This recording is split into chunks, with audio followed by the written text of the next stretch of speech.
దేవునికి మహిమ కలుగును గాక. చిన్న ప్రార్థన చేసుకుని వాక్యదానం చేద్దాం.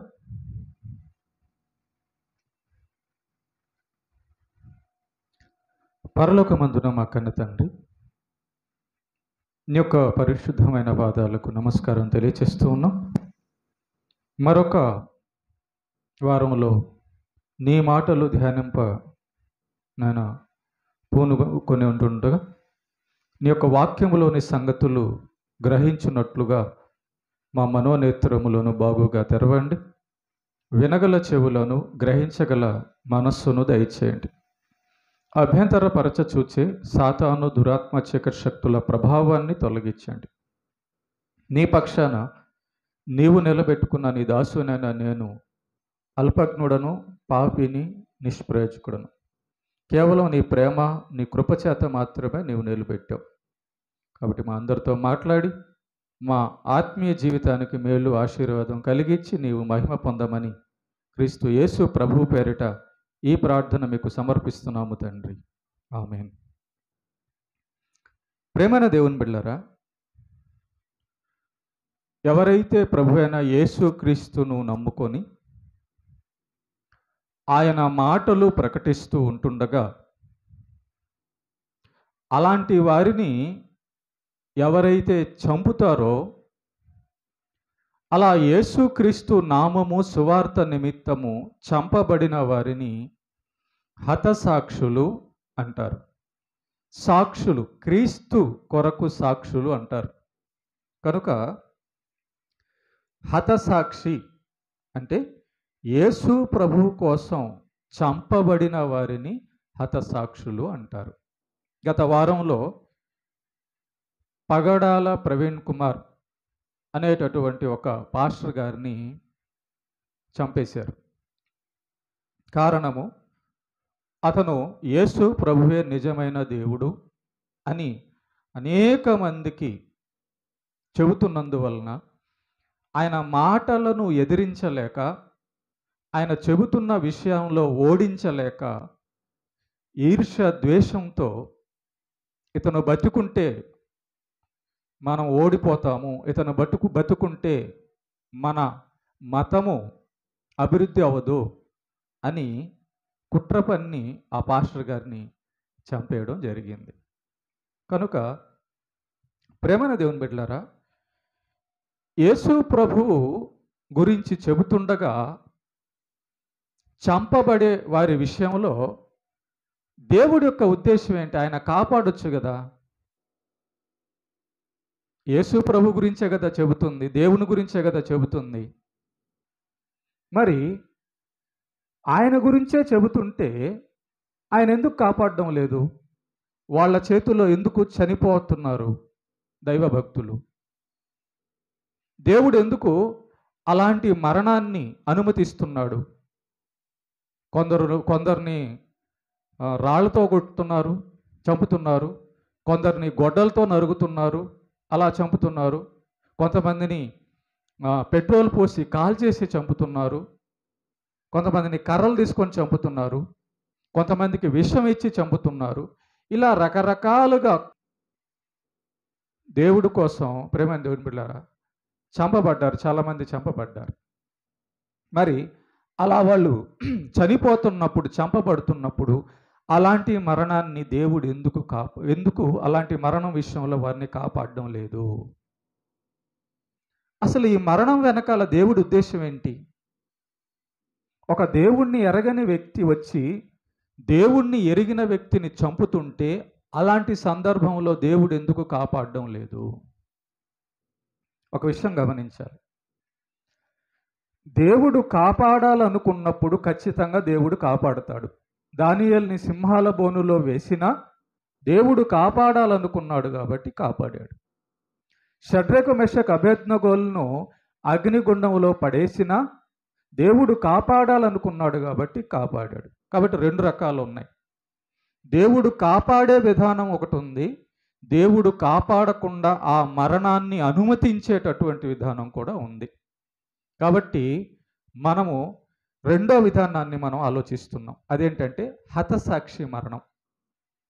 దేవుడి కోసం ప్రకటిస్తుండగా చంపబడుతున్న వీరిని దేవుడు ఎందుకు ఆ స్పాట్లో కాపాడడం లేదు? ఆలోచన చేద్దాం. ఇలా యేసు ప్రభువు కోసం చంపబడుతున్న వారిని దేవుడు కాపాడకపోతే ఆ చంపేవాళ్ళు లేదా లోకులు ఏమనుకుంటారు? ఏమనుకుంటారంటే, చూడు మేమే గొప్ప, నువ్వు యేసు ప్రభు దేవుడు అని చెప్తున్నావు కదా, మరి ఆ దేవుడు ఉన్నవాడైతే, ఆ దేవుడు కాపాడేవాడైతే నిన్ను కాపాడొచ్చు కదా మేము చంపేటప్పుడు అని ఎగతాళి చేస్తారు లోకస్తులు. ఏమా, మా దేవుడే గొప్పవాడు కనుక నిన్ను చంపుతుంటే మీ దేవుడు నిన్ను రక్షించలేదు అని ఆ చంపేవాళ్ళు అన్యులు అనుకుంటారు.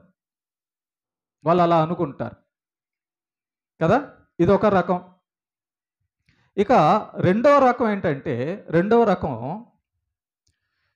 యేసు ప్రభు నమ్ముకున్న వాళ్ళల్లో కూడా ఆత్మీయ జ్ఞానం లేక సరి అయిన అనుభవ జ్ఞానం లేని భక్తులు ఉంటారు కొంతమంది.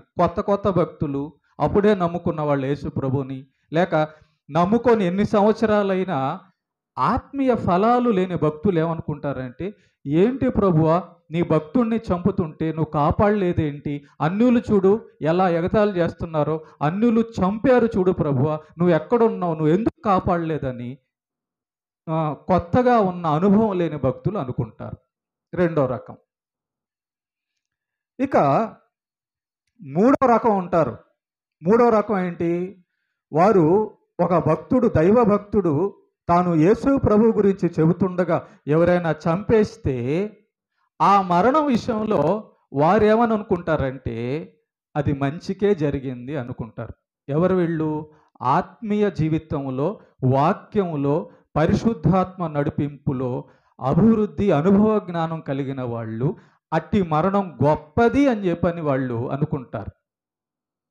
వాక్యంలో చూద్దాం అసలు భక్తుల మరణం గురించి దేవుడు యొక్క ఉద్దేశం ఏంటి, భక్తుల మరణం వెనక దేవుడి యొక్క ఉద్దేశం ఏంటో చూద్దాం. కీర్తనల గ్రంథం 116వ అధ్యాయము 15వ వచనాన్ని చదువుదాం ప్రేమని దేవుని బిడ్డలారా. కీర్తనల గ్రంథము 116వ అధ్యాయము 15వ వచనం. యెహోవా భక్తుల మరణము ఆయన దృష్టికి విలువగలది. చూసారా, చావు అనేదాన్ని మనమేమి ఇష్టపడడం లేదు. ఒకడెవరైనా చనిపోతే ఆ చావుని మనం ఇష్టపడడం లేదు. భక్తులైన మనలో కానీ, భక్తులైన మనలో కానీ అన్యుల్లో కానీ చావుని ఇష్టపడడం లేదు. కానీ దేవుడు ఇక్కడ ఏమో రావిస్తున్నాడంటే, భక్తుల మరణము ఆయన దృష్టికి, యెహోవా భక్తుల మరణం ఆయన దృష్టికి విలువ కలిగిందంట. ఎందుకు విలువ కలిగింది ఆయన దృష్టికి? ఎలా విలువ కలిగింది? ఎందుకు విలువ కలిగింది? ఎవరి మరణం విలువ కలిగిందంటే యెహోవా భక్తుల మరణము, ఆయన కుమారుడైన యేసు క్రీస్తు భక్తుల మరణము దేవుని దృష్టికి మిగుల విలువైందంట. చూసారా, ఒకడు తన గురించి చెబుతుండగా ఎవరైనా చంపేస్తే అలాంటి మరణము దేవుడు చాలా సంతోషిస్తాడట. మిమ్మల్ని ఒక మాట అడుగుతాను, మీ ప్రాణం దేవుడికి ఇవ్వగలరా? నేను ఎందుకు ఇస్తాను, నాకున్నది ఒక ప్రాణం అయితే, అంతేగా. తినాలా, తాగాలా, కట్టుకోవాలా, సుఖపడాలా, ఇదంతా చేయాల్సి ఉండగా అమ్మ ఆశ దోశ నా ప్రాణం ఇస్తానా కదా. అంటే చూడండి, మన ప్రాణము దేవుడి కంటే విలువైనదిగా అనుకొని, ప్రాణం కంటే దేవుడు తక్కువైనవాడుగా అనుకునే ఆలోచన కలిగిన వాళ్ళే దేవుణ్ణి తక్కువ చేసి తమ ప్రాణాన్ని ఇవ్వలేరు. అవిశ్వాసులు, అలాంటి వాళ్ళు ఏం చెప్పొచ్చు అంటే అల్ప విశ్వాసులు అని చెప్పొచ్చు. నా ప్రాణము కంటే దేవుడు గొప్పోడు అని ఎంచుకున్నాడు కాబట్టి దానియేలు ప్రాణం పోగొట్టుకోవడానికి సిద్ధపడ్డాడు. షడ్రక మెషకు సిద్ధపడ్డారు, భక్తులు సిద్ధపడ్డారు. నీవు నీ ప్రాణమును ఇవ్వడానికి సిద్ధపడకపోతే భక్తిలో విశ్వాసంలో తేడా ఉందని అర్థం. సరిగా నీవు దేవుని అర్థం చేసుకోలేదని అర్థం. నువ్వు చనిపోతే తిరిగి దేవుడు నిన్ను లేపలేడు అనే కోణంలో ఉన్నావేమో. అసలు పరలోకం ఉందో నరకం ఉందో అనే కోణంలో ఉన్నావేమో చూసుకో ఒకసారి. ఓకే, కనుక ప్రాణం ఇవ్వడం అనేది ప్రపంచంలో అన్నిటికంటే గొప్ప విషయం. ఓకే, అది యేసు ప్రభు చేసి చూపించాడు. మొట్టమొదటి హతసాక్షి ఎవరంటే భూమి మీద యేసు ప్రభువే. యేసు ప్రభువు తండ్రి యొక్క మాట ప్రకారము మానవుల యొక్క పాపాల కొరకు భూమి మీదకు ఆయన వచ్చిందే చనిపోవడానికి, ప్రాణం పెట్టడానికి, సిలువలో కష్టాలు అనుభవించడానికి, శ్రమలు అనుభవించడం, తన రక్తం ఇవ్వడానికి. అసలు యేసు ప్రభు భూమి మీదకు వచ్చిందే చనిపోవడానికి. మనం ఏమనుకుంటాం అంటే భూమి మీదకు వచ్చింది మనం అంతా బతకడానికి అనుకుంటాం. కానీ యేసు ప్రభు వచ్చింది భూమి మీదకి నీ కోసం నా కోసం, ఆయన ప్రాణం ఇవ్వడానికి. చూసారా ఎంత ప్రేమించాడో దేవుడు మనల్ని. తన ప్రాణం ఇచ్చాడు అంటే ఇంకంతకంటే ఇంకేముంటుంది ఇవ్వడానికి. కానీ మనమేమో మన ప్రాణం ఇవ్వడానికి భయపడుతుంటాం, మన ప్రాణం ఇవ్వడానికి ఆలోచన చేస్తుంటాం. ప్రేమైన దేవుని బిడ్డలారా, దేవుడు తన ప్రియకుమారున్న యేసుక్రీస్తును మన కొరకు అప్పగిచ్చాడు సిలువ మరణానికి, శ్రమ మరణానికి. మొట్టమొదటి హతసాక్షి మరణము యేసుక్రీస్తు మరణం. ఇంతకీ మరి యేసుక్రీస్తు చనిపోతే, మరణిస్తే ఏం ప్రయోజనం కలిగింది, ఏం ఉపయోగం కలిగింది? మనం చావంటే భయపడుతున్నాం, ప్రాణం పెట్టడానికి భయపడుతున్నాం. కానీ దేవుడేమో యెహోవా భక్తుల మరణము తన దృష్టికి విలువైనది అంటున్నాడే. ఆయన కోసం చనిపోతే వచ్చే ప్రయోజనం ఏంటి? ఆయన కోసం చనిపోయినందువలన జరిగినటువంటి పరిణామాలు ఏంటి అని కానీ మనం ఆలోచిస్తే, మొట్టమొదటిగా భూమి మీద ఉన్న పాపులైన మనుషులందరి కోసము తన ప్రియకుమారుడైన యేసుక్రీస్తును దేవుడు మరణానికి అప్పగించాడు. ఎప్పుడైతే యేసుక్రీస్తు మరణించాడో, పాపులైన మనుషుల కోసం మరణించాడో, ఈ మరణం వలన ఏం జరిగిందంటే యేసు ప్రభు ఒక్కడు మరణించినందువలన, ఆ యేసు ప్రభు యొక్క మరణం వలన పాపమును గెలవడం, సాతానును గెలవడం జరిగింది. ఆయన పవిత్రమైన రక్తం వలన, ఆయన ప్రాణం వలన, ఆయన మరణం వలన మనుషులను పట్టి పీడిస్తున్నటువంటి సాతాను యొక్క బలం ఓడిపోయింది. నెంబర్ 1. నెంబర్ 2, యేసు ప్రభు మరణించడం వలన నిత్య జీవం వచ్చింది భూమి మీద ఉన్న మనుషులందరికీ కూడా. నెంబర్ 2, యేసు ప్రభు మరణించడం వలన కోటాను కోట్ల మంది క్రైస్తవులు పుట్టుకొచ్చారు, దేవుని పిల్లలు పుట్టుకొచ్చారు ఆయన మరణం వలన. చూడండి, ఈరోజు మనం క్రైస్తవులు అంటున్నాము అంటే దేన్ని విశ్వసిస్తున్నాము? యేసు ప్రభు చనిపోయి తిరిగి లేచాడు, ఒక నిజం బయటకు వచ్చింది అన్నమాట. ఆయన కానీ చనిపోకుండా ఉంటే సాతాను మీద విజయం లేదు. ఆయన కానీ చనిపోకుండా ఉంటే పాపం మీద విజయం లేదు. ఆయన కానీ చనిపోకుండా ఉంటే అసలు రక్షణే లేదు. యేసు ప్రభు చనిపోయి, యేసు ప్రభు యొక్క మరణం వెనక ఇంత చరిత్ర ఉంది. పేతురు అంటాడు యేసు ప్రభుతో, ప్రభువా నువ్వు చావకూడదు అంటే యేసు ప్రభు గద్దిస్తాడు పేతుర్ని, పేతురు సాతాను మాటలవి, నేను చనిపోతేనే, నా రక్తం కారితేనే మీకు పాప క్షమాపణ, నేను ఆ సిలువలో చనిపోతేనే మీకు నిత్య జీవం అని చెప్పి తన మరణం యొక్క గొప్ప లక్ష్యం, ఉద్దేశము చూపించాడు యేసు ప్రభు. దేవుని యొక్క ప్రేమ యేసు ప్రభు యొక్క మరణం ద్వారానే తెలుస్తుంది మనకి. ప్రేమ ఎంత ప్రేమ దేవుడు మనల్ని ప్రేమించాడు. ఆయన ప్రియకుమారుణ్ణి, సొంత కుమారుణ్ణి, పరిశుద్ధుడైన యేసు ప్రభువుని అప్పగిచ్చాడు చూసావా మరణానికి. దానివల్ల మనకు ప్రేమ అర్థమవుతుంది. అమ్మో, దేవుడు ఇంత ప్రేమిస్తున్నాడా, తన ప్రియకుమారుణ్ణే నా కోసం అప్పగిచ్చారా అని మనకు దేవుడి ప్రేమ అర్థమవుతుంది. మీలో స్కూలుకి పంపిస్తారు, ఉద్యోగాలకు పంపిస్తారు, పెళ్ళిళ్ళు చేస్తారు, వేరే దేశాలకు అమెరికాకు కూడా పంపిస్తారు. నా కొడుకుని చచ్చిపోవడానికి, నా కూతుర్ని చచ్చిపోవడానికి యేసు ప్రభు కోసం పంపిస్తున్నా అన్నోళ్ళు ఎంతమంది?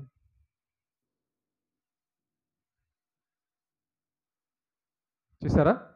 కానీ తండ్రి అయిన దేవుడు ఏం చేశాడు? నీ కోసం, నా కోసం తన ప్రియకుమారుణ్ణి మరణానికి పంపించాడు, మరణానికి అప్పగిచ్చాడు. ఓకే, కనుక యేసుక్రీస్తు యొక్క మరణం వెనకాల ఇంత గొప్ప విషయాలు జరిగితే అందరికంటే ఎక్కువ ఎవరున్నారంటే క్రైస్తవులే ఉన్నారు. కోటాను కోట్ల క్రైస్తవులు ఉన్నారు. కారణము ఆయన మరణం. ఆయన మరణం తర్వాత ఉజ్జీవం బయలుదేరింది. ఆయన మరణం తర్వాత ప్రపంచం మొత్తానికి రక్షణ సువార్త బయలుదేరింది. ప్రేమన దేవుని బిడ్డలారా, బైబిల్లో కొంతమంది భక్తుల జీవితం, హతసాక్షులైన భక్తుల జీవితాలు మనం గమనిస్తే అది మనకు అర్థమవుతుంది. మీరు అనుకుంటారేమో, అసలు ఎందుకు చనిపోవాలి ఆ పాస్టర్ గారు, అసలు యేసు ప్రభుని వాళ్ళు ఎందుకు చంపాలి? దేవుని యొక్క ఉద్దేశాలు వేరే ఉంటాయండి. ఒక కార్యము జరుగుతుందంటే మనం ఏమనుకుంటామంటే, మనల్ని ఎవరైనా కొడితే తిడితే వెంటనే భూమి అంతా బద్దలైపోయి దేవుడు దిగేసి వాడిని చంపేసేయాలనుకుంటాం. మనం అట్టగా అనుకుంటాం కదా. కానీ దేవుడు అలా చేయడు. ఆయనకు ఒక సంకల్పం ఉంది. ఆయన తగిన కాలంలో తగిన విధంగా ఆయన చేయాల్సినటువంటి నిర్ణయం చొప్పున ఆయన చేస్తాడు.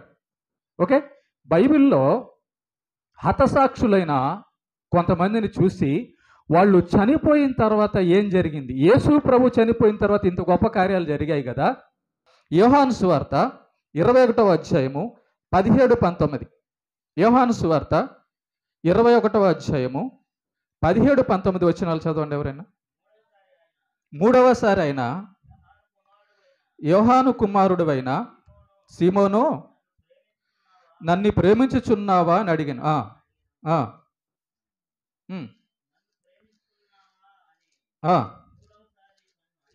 అడిగినందుకు పేతురు వ్యసనపడి, ప్రభువా, నీవు సమస్తమును ఎరిగినవాడవు, నిన్ను ప్రేమించుచున్నానని నీవే ఎరుగుదువని ఆయనతో చెప్పెను. 18.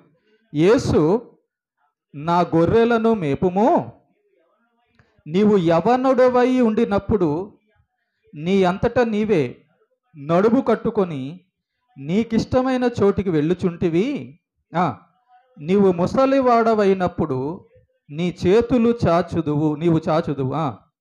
వేరొకడు నీ నడుము కట్టి నీకిష్టము కాని చోటికి నిన్ను మోసుకుని పోవునని నీతో నిశ్చయముగా చెప్పుచున్నానని అతనితో చెప్పెను. అతడు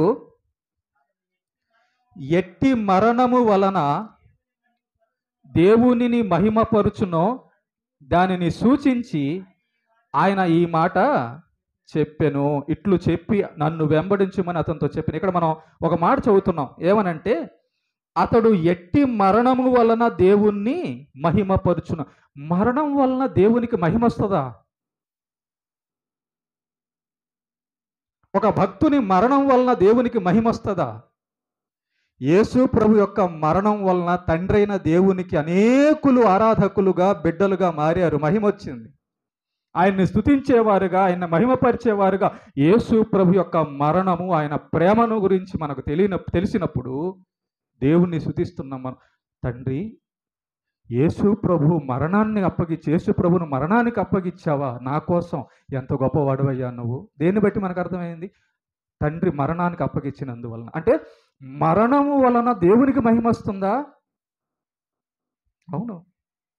ఇక్కడ పేతురు గురించి యేసు ప్రభు చెబుతూ, పేతురు, నువ్వు యవ్వన కాలంలో ఉన్నప్పుడు నీకు ఇష్టమైన చోటికి తిరుగుతున్నావు కదా, అయితే నువ్వు ఎలా చనిపోతావంటే ముసలోడవైనప్పుడు, ముసలితనం వచ్చినప్పుడు, ఇదిగో నా గురించి నువ్వు ప్రకటిస్తుంటుండగా నీ నడుము కట్టి నిన్ను లాక్కొని వెళ్ళి నీ చేతులు చాచి చంపేస్తారు నిన్ను.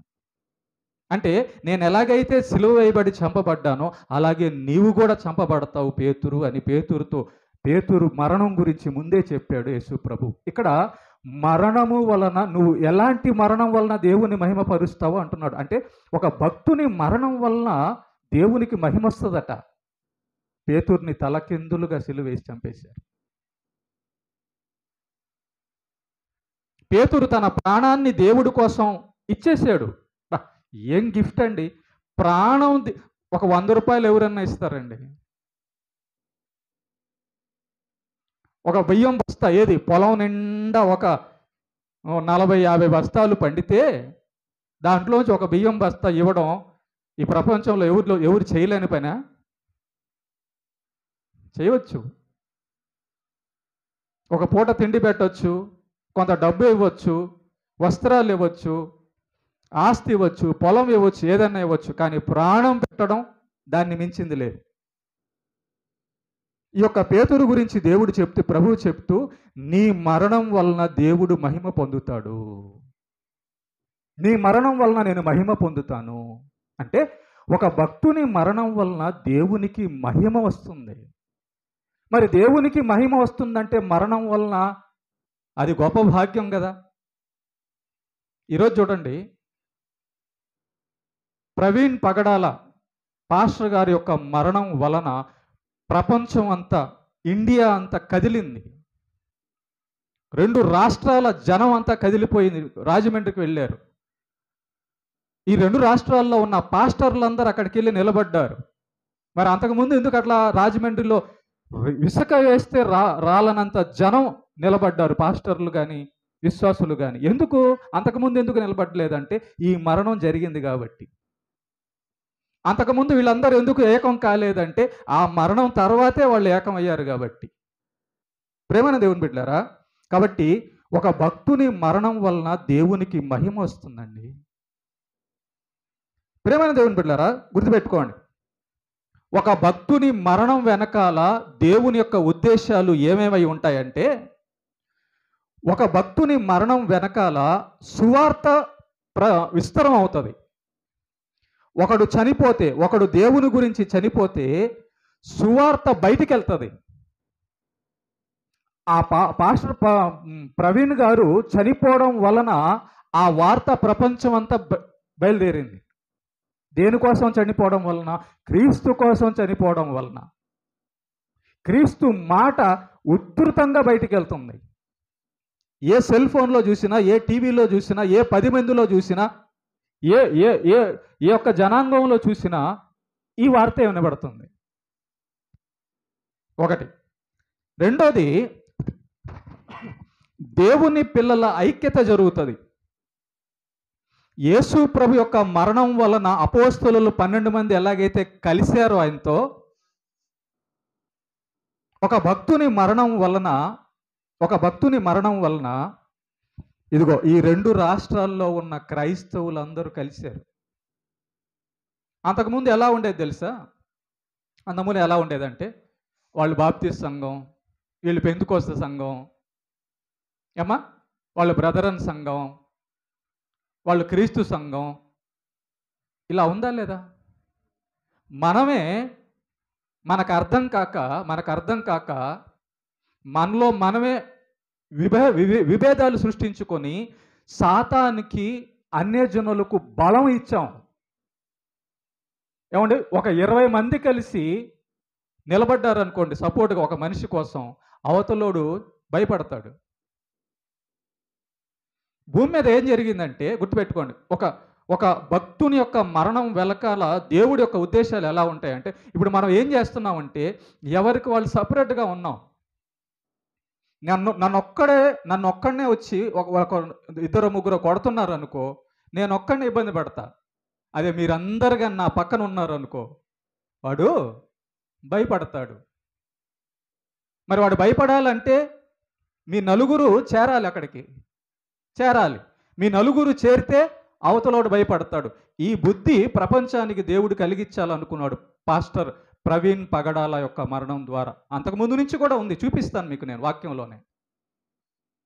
లైవ్లో ఇప్పుడు జరుగుతుంది కాబట్టి నేను చూపిస్తున్నాను. కదిలింది మొత్తం. రాజమండ్రిలో లక్షల వేల జనం. ఈ యొక్క గవర్నమెంటు లేక దేవుణ్ణి నమ్మని వాళ్ళు, యేసు ప్రభు అంటే గిట్టని వాళ్ళందరూ కూడా కుట్ర చేస్తున్నారు. దాన్ని యాక్సిడెంట్ లాగా చిత్రీకరిస్తున్నారు. యేసు ప్రభు విషయంలో కూడా అదే జరిగింది. ఆయన చనిపోలేదు, ఆయన వాళ్ళ శిష్యులు వచ్చి తీసుకెళ్ళిపోయారు అని రకరకాల బోధలు బయటకు వచ్చాయి. ఆయన దేవుడు కాదని, ఆయన పవిత్రుడు కాదని రకరకాల అన్నీ వచ్చాయి. ప్రేమని దేవుని బిడ్డలారా గుర్తుపెట్టుకోండి, ఎప్పుడైతే ఒక భక్తుని మరణం జరుగుతుందో ఐక్యత కూడా జరుగుతుంది అక్కడ. ఆ మరణం వల్లనే ఐక్యత అయ్యింది. ఆ మరణం వల్లనే క్రైస్తవులందరూ కూడా ఇప్పుడు ఒకటైపోయి ఉన్నారు. ఎలాగైనా దేవుని బిడ్డల మీదకి ఎవరు కూడా ఎదురు రాకుండా ఉండేటట్టుగా పాస్టర్లందరూ కూడా ఇప్పుడు ఐక్యం అయిపోయారు. సాతాను యొక్క బలాన్ని ఓడించాలని, అన్యజనుల యొక్క బుద్ధి చెప్పాలని చెప్పని వాళ్ళలో మంచి వాళ్ళు కూడా ఉన్నారు. కానీ మత ఉగ్రవాదులు ఉంటారు. అంటే యేసు ప్రభుని ప్రకటించే వాళ్ళని కొట్టడం, చంపడం, అలాంటి వాళ్ళని ఉగ్రవాదులు అంటారు. మత ఉన్మాదులు. మరి అలాంటి వాళ్ళందరికీ భయం రావాలంటే, అలాంటి వాళ్ళందరికీ బుద్ధి రావాలంటే ఏం చేయాలి? మనమేమో నువ్వు క్రీస్తు సంఘం, నువ్వు ఆ సంఘం, నువ్వు ఈ సంఘం, మీరు ఆ చర్చి, మేము ఈ చర్చి అని మనమేమో విడిపోయాం. మీకు ఒక పాఠం ఉంటుంది, చిన్నప్పుడు మీరు చదివారు లేదు. ఒక కర్రని ఇంచితే తొందరగా ఇరిగిపోద్ది. అదే 10 కర్రలను ఇంచాలంటే, 10 కర్రలు ఒకేసారి కట్టకట్టి ఇంచాలంటే కాదు. సాతాను యొక్క ప్లాన్ అదే. మనల్ని ఏం చేశాడంటే సాతాను ఒంటరి చేసేస్తే, వాళ్ళ గొడవ పడి ఎవరికి వాడైపోతే ఒక్కొక్కడిని ఈజీగా చంపేసేయచ్చు, కొట్టేసేయచ్చు అని సాతాను కుట్ర పన్నాడు.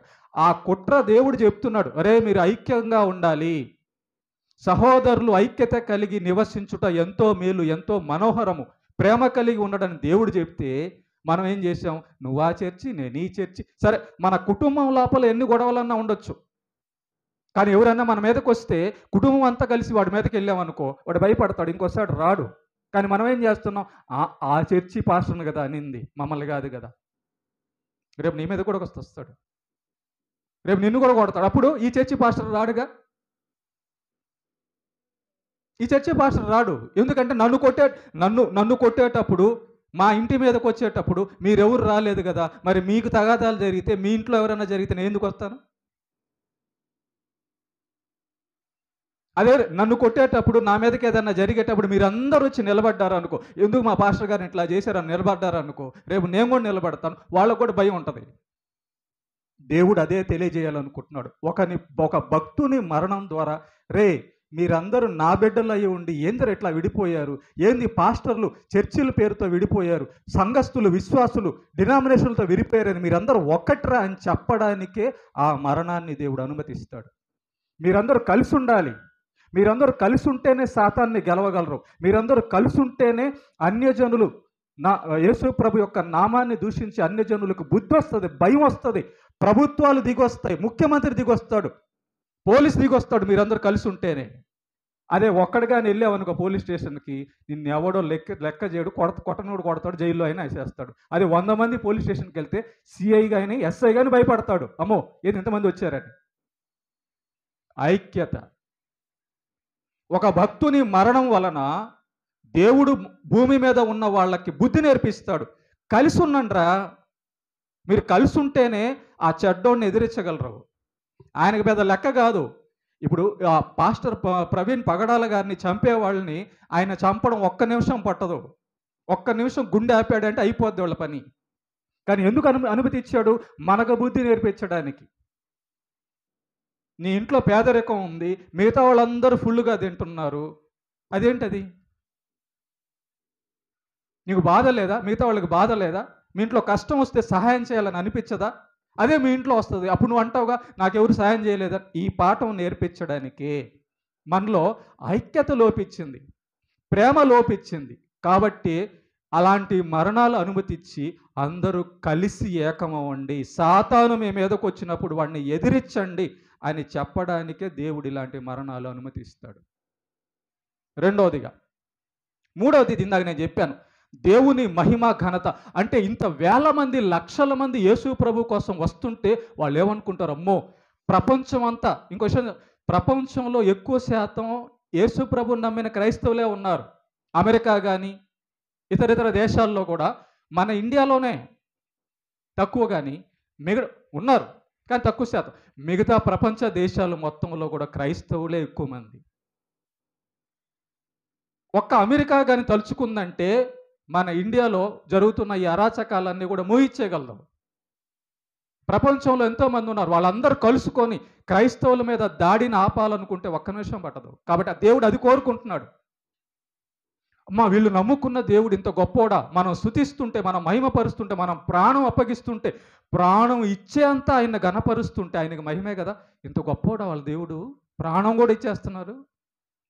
ఇంత గొప్పోడా వాళ్ళ దేవుడు. చెడు జీవితాన్ని నీ యొక్క చెడు జీవితం మానేస్తే ఆ మంచి జీవితం చూపిస్తే దాన్ని బట్టి దేవుడు మహిమ పొందుతాడు. నువ్వేం చెప్తావు? ఒకప్పుడు నేను తాగుబోతుడిని, ఒకప్పుడు నేను వ్యభిచారిని, కానీ దేవుడు నన్ను మార్చాడు. అది మహిమ కదా. ఆ పేరు దేవుడికి రానివ్వా? ఆ గొప్పతనం దేవుడికి ఇవ్వవా?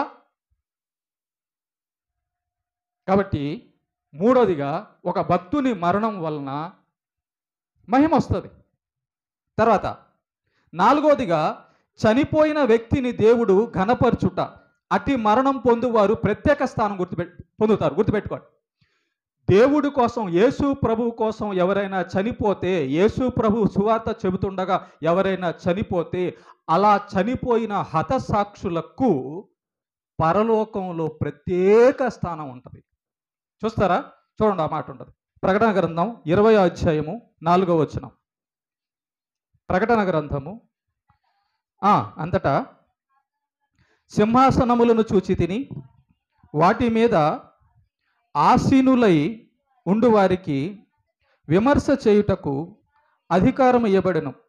మరియు క్రూర మృగమునకైనను దాని ప్రతిమనకైనను నమస్కారము చేయక, తమ నొసళ్ళ యందే గాని చేతుల యందే గాని దాని ముద్ర వేయించుకొనని వారిని యేసు విషయమై తామిచ్చిన సాక్ష్యము నిమిత్తమును దేవుని వాక్యము నిమిత్తమును శిరచ్ఛేదనము చేయబడిన వారి ఆత్మలను చూచితిని. వారు బ్రతికిన వారై 1000 సంవత్సరములు క్రీస్తుతో కూడా రాజ్యము చేసిరి. చూసారా? యేసు ప్రభువు కోసం చెబుతుంటే తలకాయలు నరికేశారంట. యేసు ప్రభు కోసం చెప్తుంటే రాళ్లతో కొట్టి చంపేశారట.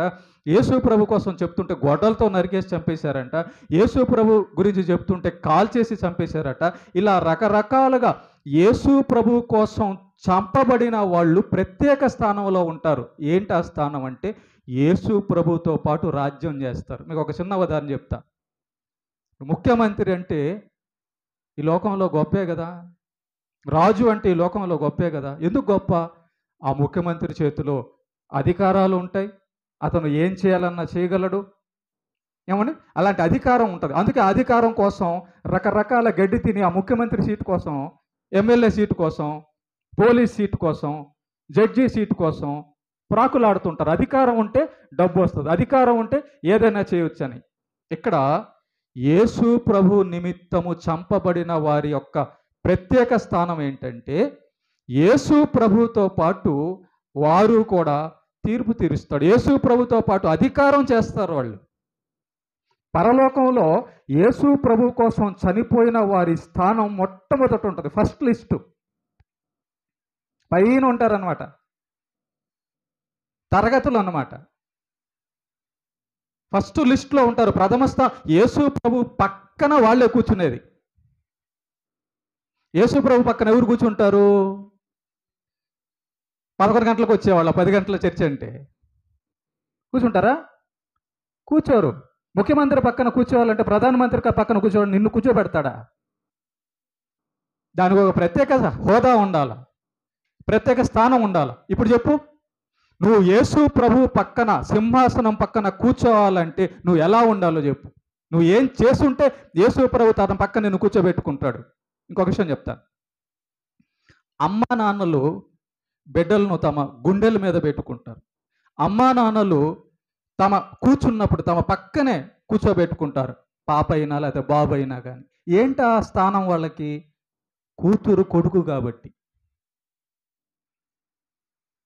కూతురు కొడుకు కాబట్టి నా బిడ్డ అని చెప్పి భుజాల మీద చెయ్యేసుకొని వాళ్ళు కూర్చునే సీట్లో పక్కన కూర్చోబెట్టుకుంటారు. కారణం ఏంటి? వాళ్ళ బిడ్డలు కాబట్టి, వాళ్ళ పిల్లలు కాబట్టి.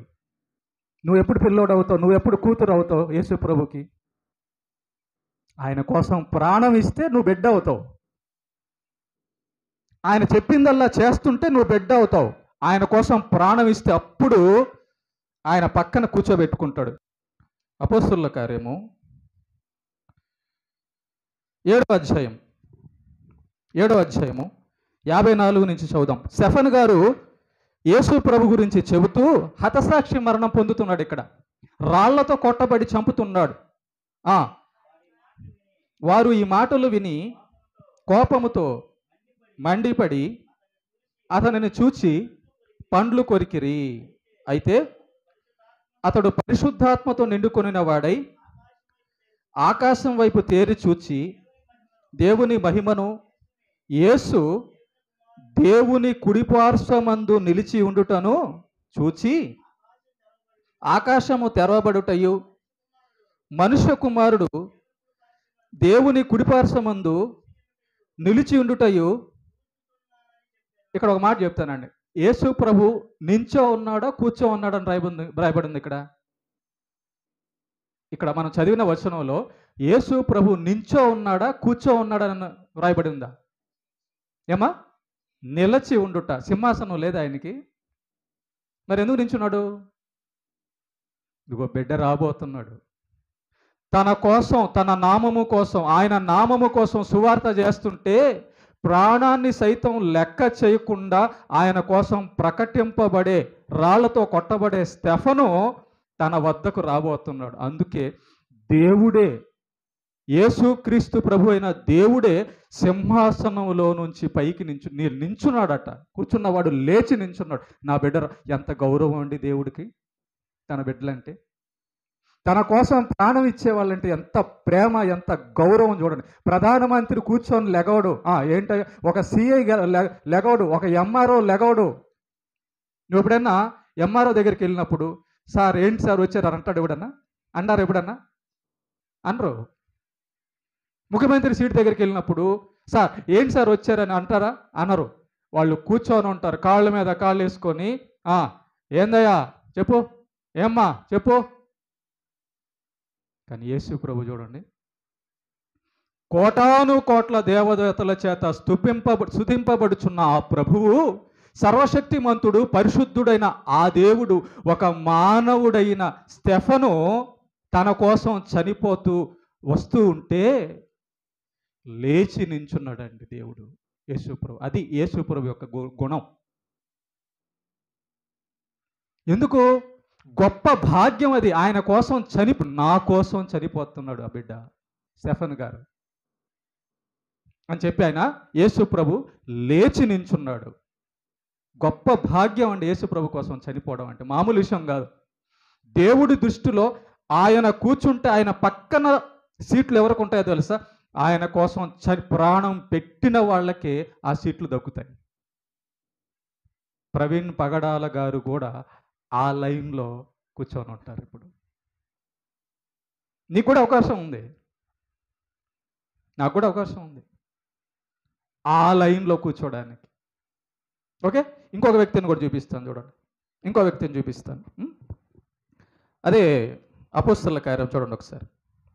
అపోస్తలుల కార్యము 12వ అధ్యాయం 1 నుంచి చదవండి. దాదాపు అదే కాలమందు రాజైన హేరోదు సంఘపు వారిలో కొందరిని బాధ పెట్టుటకు బలాత్కారముగా పట్టుకొని యోహాను సహోదరుడైన యాకోబును ఖడ్గముతో చంపించిన. దేవుడు ఏం చేస్తున్నాడు అప్పుడు? ఈ యాకోబుని ఖడ్గముతో, కత్తి తీసుకొని తలకాయ నరుగుతుంటే దేవుడు ఏం చేస్తున్నాడు? మీలో చాలామంది అనుకుంటారు, అర్థం తెలియక, అదే చెప్తున్నాం కదా, అర్థం తెలియక నాకెందుకు ఈ కష్టాలు వచ్చినాయి, దేవుడు ఏం చేస్తున్నాడు? ఈ పేదరికం వచ్చింది, దేవుడు ఏం చేస్తున్నాడు? ఈ రోగం వచ్చింది, దేవుడు ఏం చేస్తున్నాడు అనుకుంటారు కదా మీరు. కానీ నువ్వు భక్తిగా ఉంటే, నువ్వు మంచి భక్తురాలుగా, భక్తిపరుడుగా ఉంటే, కష్టం వస్తే ఆ కష్టం వెనకాల గొప్ప ప్రతిఫలం రాబోతుందని తెలుసుకోవాలి. యాకోబుని ఖడ్గము చేత ఆ యొక్క రాజైన హేరోదు చంపించి సంఘపు వారిలో చాలామందిని ఇబ్బంది పెట్టాడు కదా. అప్పుడు ఏం జరుగుతుంది చూస్తారా? 24 వచనం చదవండి. అదే 12వ అధ్యాయం 24 వచనం. దేవుని వాక్యము ప్రబలమై, ఇదేంటి? యాకోబు చనిపోతే దేవుని వాక్యం ప్రబలమైంది ఏంటి? తగ్గిపోవాల్సింది పోయి, భయపడాల్సింది పోయి, అణిగిపోవాల్సింది పోయి, యేసు ప్రభు యొక్క సువార్త ఇంకా పెరిగిందేంటి? సెన్సేషనల్ న్యూస్ అవుతుంది యేసు ప్రభు గురించి మనం చనిపోతే. స్టెఫెను గారి గురించి ఇప్పటికీ వేల సంవత్సరాల నుంచి మనం చదువుతున్నాం సంఘాల్లో. యేసు ప్రభు మరణం గురించి ఇప్పటికీ వందల సంవత్సరాల నుంచి మనం వింటున్నాం. ఆ మరణం వలన ఇంకో విషయం కూడా చూపిస్తాను చూడండి. అదే అపోస్తల కార్యము 8వ అధ్యాయము 1వ వచనం చదవండి. స్టెఫన్ చనిపోయిన తర్వాత జరిగింది ఏంటి? స్టెఫన్ మరణం తర్వాత ఏం జరిగింది? ఒక భక్తుని మరణం తర్వాత ఏం జరిగిందని మనం చూస్తే, ఆ మరణం వెనకాల దేవుని ఉద్దేశం ఏంటని చూస్తే 8వ అధ్యాయం 1వ వచనం. పైన 7వ అధ్యాయంలో స్టెఫన్ చనిపోతారు. 8వ అధ్యాయం 1వ వచనం. ఆ కాలమందు యెరూషలేములోని సంఘమునకు గొప్ప హింస కలిగినందున, ఆగండమ్మా, సంఘానికి ఏం జరిగిందంట? గొప్ప హింస కలిగింది. ఇప్పుడు జాగ్రత్త వినండి. మీ ఇంట్లో నువ్వు భక్తి చేస్తుండగా, ప్రార్థన చేస్తుండగా, దైవ భక్తిలో ఉంటుండగా నీకు హింస వస్తే నువ్వేమనుకుంటావంటే, నేను భక్తిగా ఉంటున్నాను, చర్చికి వెళ్తున్నాను, ప్రార్థన చేస్తున్నాను, ఏంటి ప్రభు నా జీవితంలో, నా కుటుంబంలో ఈ హింస, ఈ శ్రమ? తెలియక నువ్వు అట్లా అనుకుంటావు. దేవుడు చేయబోయే కార్యం నీకు తెలియక నువ్వు అట్లా అనుకుంటావు ఏమా. కానీ ఆ సంఘంలో హింస వచ్చిన తర్వాత ఏం జరుగుతుందంటే, హింస కలిగినందున అపోస్తలులు తప్ప అందరూ యూదయ సమరయ దేశముల యందు చెదిరిపోయిరి. భక్తిగల మనుషులు స్టెఫనును సమాధి చేసి అతన్ని గూర్చి బహుగా ప్రలాపించిరి. సౌలైతే ఇంటింట జొచ్చి పురుషులను స్త్రీలను ఈడ్చుకొని పోయి చెరసాలలో వేయించి సంఘమును పాడు చేయుచుండెను. 4వ వచనం. కాబట్టి చెదరిపోయిన వారు సువార్త వాక్యమును ప్రకటించుచు, ఈ చదవబడిన వాక్యములో బాగా జాగ్రత్తనండి, ఈ చదవబడిన వాక్యంలో సంఘానికి బాగా హింస జరిగిందంట. యేసు ప్రభువుని నమ్మిన బిడ్డలందరికీ బాగా హింస జరిగిందంట. ఆ హింసను దేవుడు ఎందుకు అనుమతి ఇచ్చాడు? రాకునుంటే బాగుండేది కదా? కాదు కాదు కాదు కాదు గుర్తుపెట్టుకోండి. ఎప్పుడైతే ఆ యెరూషలేము సంఘంలో, ప్రారంభ సంఘంలో హింస జరిగిందో అప్పుడు ఆ సంఘంలో ఉన్న వారందరూ కూడా చెదరిపోయారట. వేరే వేరే దేశాలకి, వేరే వేరే ప్రాంతాలకు వెళ్ళిపోయారట. మరి వెళ్ళిపోయిన వాళ్ళు ఊరుకునే ఉన్నారా? ఏం చేస్తున్నారు? 4వ వచనంలో, చెదరిపోయిన వారు సువార్త వాక్యమును ప్రకటించుచు, ఒకవేళ ఆ సంఘానికి హింస రాకపోతే వీళ్ళందరూ వేరే వేరే దేశాలకు వెళ్ళేవాళ్ళ? అక్కడే ఉండేవాళ్ళు. ఆ సంఘంలో ఇబ్బందులు రాకపోతే యేసు ప్రభు గురించిన సువార్త ప్రపంచంలో అన్ని ప్రాంతాలకి వెళ్ళేది కాదు. అంటే స్టెఫను మరణం వలన సువార్త బయటికి వెళ్ళింది. స్టెఫన్ను చంపడం చూసి భక్తులైన వాళ్ళందరూ కూడా భయపడి వేరే వేరే దేశాలకు పారిపోయి అక్కడ యేసు ప్రభు గురించి చెప్పడం మొదలుపెట్టారు. ఇది రక్షణ కార్యం. ఒకవేళ మనకి ఏ కష్టం రాలేదు అనుకో, అక్కడే ఉంటాం, ఎక్కడేసిన గొంగల్లాగా అక్కడే ఉంటాం, అంతే. మరి యేసు ప్రభు యొక్క సువార్త ఈరోజు ఈ నెల్లూరు జిల్లాకు వచ్చిందంటే, ఇండియాకు వచ్చిందంటే, అనేక ప్రాంతాలకు వెళ్ళిందంటే కారణం ఏంటి? అక్కడ చెదరిపోయిన వాళ్ళు అనేక ప్రాంతాలకు వెళ్ళి వాళ్ళు యేసు ప్రభువుని ప్రకటించారు. వాళ్ళు కానీ చెదరకుండా ఉంటే, వాళ్ళకి కష్టం రాకుండా ఉంటే అక్కడే ఉండేవాళ్ళు. మరి మిగతా దేశాలు ఎట్లా రక్షణ పొందేది? ఈ దేశానికి తోమా వచ్చాడు, తోమాను కూడా చంపేశారు, బల్లెంతో చంపేశారు. ఆ తోమా ఇక్కడికి వచ్చినందువలన మన ఇండియాకి సువార్త వచ్చింది. ఏ దేశమో తన ఊరు విడిచిపెట్టి మన ప్రాంతానికి వచ్చాడు. చూసారా, ఒకని మరణం వలన అక్కడ భయపడిపోయి జనాలందరూ చెదిరిపోయి ఎక్కడికక్కడ వెళ్ళిపోయి ఆ వెళ్ళిపోయిన ప్రాంతాలంతా కూడా సువార్తతో నింపబడింది. స్టెఫను మరణం తర్వాత సువార్త వ్యాపకం విస్తరించింది. యాకోబు మరణం తర్వాత సువార్త విస్తరించింది. యేసు ప్రభు మరణం తర్వాత సువార్త విస్తరించింది. గుర్తుపెట్టుకోండి, మనకి ఏదన్నా నిజంగా దైవభక్తుడైతే ఆ దైవభక్తుడి యొక్క జీవితంలో వచ్చే కష్టాల వలన దేవుడి పని జరుగుతుందండి. దేవుడు మహిమ పొందుతాడు. దేవుడు అనేక ప్రాంతాల్లో ప్రకటింపబడతాడు. మీరు అనుకుంటున్నారేమో, అరే మాకు కష్టం వచ్చింది, మేము వేరే ఊరికి వెళ్ళిపోతున్నామే, అక్కడ కూడా దేవుడు నీ చేత పని చేయించాలని ప్రణాళిక ఉంది. లేకపోతే నువ్వు కదలవు, నీకు కష్టం రాకపోతే కదలవు, నీకు అంతా బాగుండి ఏసీలో తింటున్నావు, కూర్చుంటున్నావు, బట్టలు డబ్బులు అంతా బాగుంది అనుకో. అంతేందుకు ఒక మాట మిమ్మల్ని అడుగుతున్నా, మీ ఇంట్లో ఇప్పటి వరకు కూడా అడుక్కు తినే పరిస్థితి రాలేదు కాబట్టి బయటకు వెళ్ళి ఎక్కడ అడుక్కోవాలా? అదే బియ్యం లేకుండా ఒక వారం రోజుల నుంచి ఆకలితో పస్తులు ఉన్నావు అనుకో, ఎక్కడికి వెళ్తావు? కనీసం అడుక్కోనన్నా తినన్నా కడుపు నింపుకోవాలని బయటికి వెళ్తావా లేదా కదా? కాబట్టి అలాంటి పరిస్థితి వస్తే కానీ నువ్వు బయటికి వెళ్ళావు. ఇంత గొప్ప దేవుని యొక్క ఉద్దేశం ఉందండి దాని వెనకాల, మరణం వెనకాల. నీ కష్టాల నువ్వు మళ్ళా ఇక్కడ ఇంకో విషయం ఉంది. కావాలని మనం సాతానుతో కలిసి పాపం చేసి మన మీదకి మనం తెచ్చుకోవడం అనేది దాని గురించి నేను చెప్పడం లేదు, అది వేరే. నిజంగా దైవభక్తుడివై ఉంటే నీకు మరణం వస్తే, నీకు కష్టం వస్తే అది దేవునికి మహిమే, అది దేవునికి ఘనతే, అది నీకు మంచిదే. నువ్వు పరలోకం వెళ్ళడానికి, పరలోకంలో ఒక గొప్ప స్థానంలో నిలబడడానికి దేవుడిచ్చే అవకాశం, గొప్ప భాగ్యం అది. ఎవరికి దొరకని భాగ్యము యేసు ప్రభు గురించి సువార్త చెబుతుండగా చనిపోవడం అనేది గొప్ప భాగ్యం. నా నిమిత్తం ప్రాణం పెట్టేవాళ్ళు ధన్యులు అన్నాడు ప్రభు. కారణము ఆయన పరలోకంలో యుగయుగాలు పరిపాలించే రాజ్యంలో వాళ్ళకు ఒక ప్రత్యేక స్థానం ఇచ్చి నా కోసం ప్రాణం పెట్టాడు. నా బిడ్డ నా కోసం నన్ను ప్రేమించి తన ప్రాణాన్ని ఇచ్చేశాడు. కానీ ఇక్కడ మనం ఏం చేస్తున్నాం? నా ప్రాణం పోకూడదు, మా ఇంట్లో ఆస్తి పోకూడదు, నా ఇంట్లో బియ్యం ఖర్చు కాకూడదు, నా కాళ్ళకు నొప్పులు రాకూడదు, నా ఒంటికి సెగ తగలకూడదు, కష్టం తగలకూడదు, ఇంట్లోనే ఉండి నరకానికి పో. నీ తండ్రి నా తండ్రి ఎంత కష్టపడ్డాడు, ఆయన నీ ప్రభు నా ప్రభు ఎంత కష్టపడ్డాడు. మిషనరీలు తమ ఇల్లు కుటుంబాలు ఊర్లు వదులుకొని ఇక్కడికి వస్తే సువార్త వచ్చిందండి, రక్షణ సువార్త. నువ్వేం చేస్తున్నావు యేసు ప్రభు కోసం?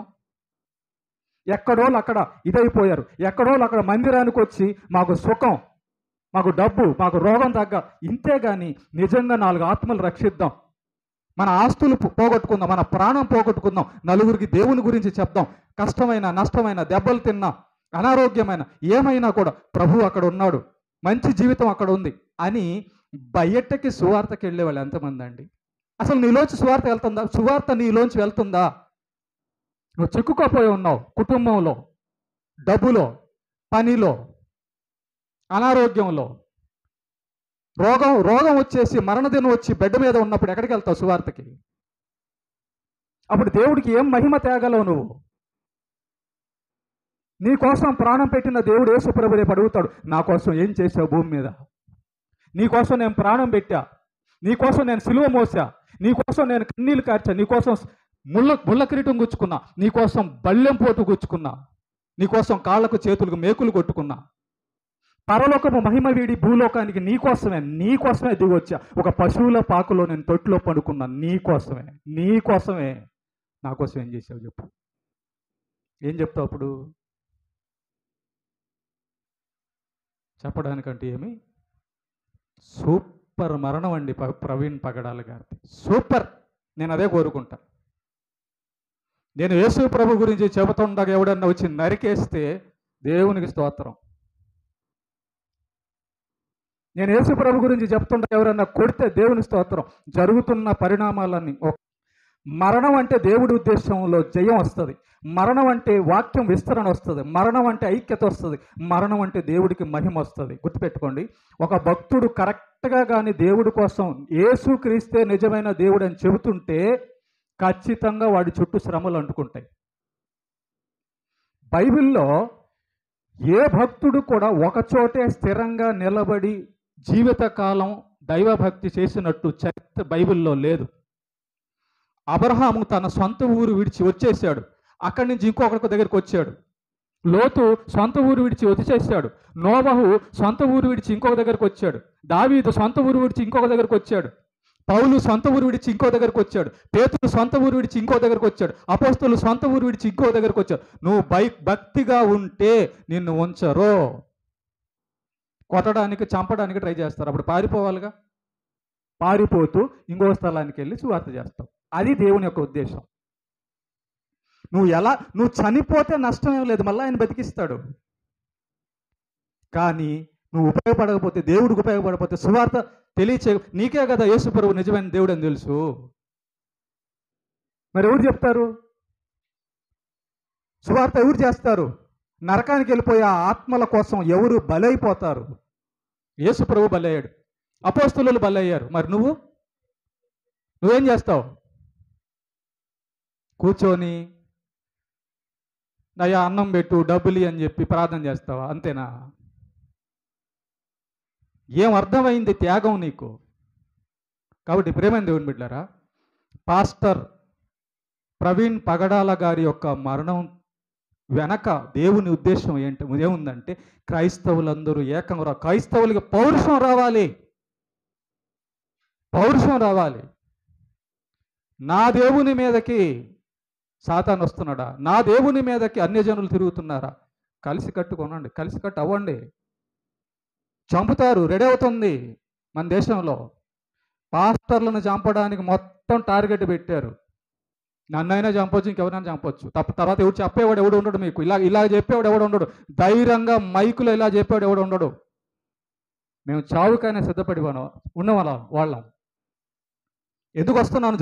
జరుగుతున్న ఈ పరిణామాలన్నీ ఎందుకు మీకోసం వస్తున్నాను నాకే. కానీ నిలబడ్డం అవసరం. ఇలాగా మీకు ఉజ్జీవం కలిగించడం అవసరం. మీరు దేవుడి కోసం ప్రాణం పెట్టేవాళ్ళుగా తయారు చేసేవాళ్ళు అవసరం. కాబట్టి దేవుడు అలాంటి వాళ్ళని నిలబెడతాడు. ఇలాంటి వాక్యం అవసరం మీకు. ఒక్కడిగా ఉంటే చంపేస్తుంది లోకం. కలిసి ఉండండి. 10 మందిగా ఉండండి, 100 మందిగా ఉండండి.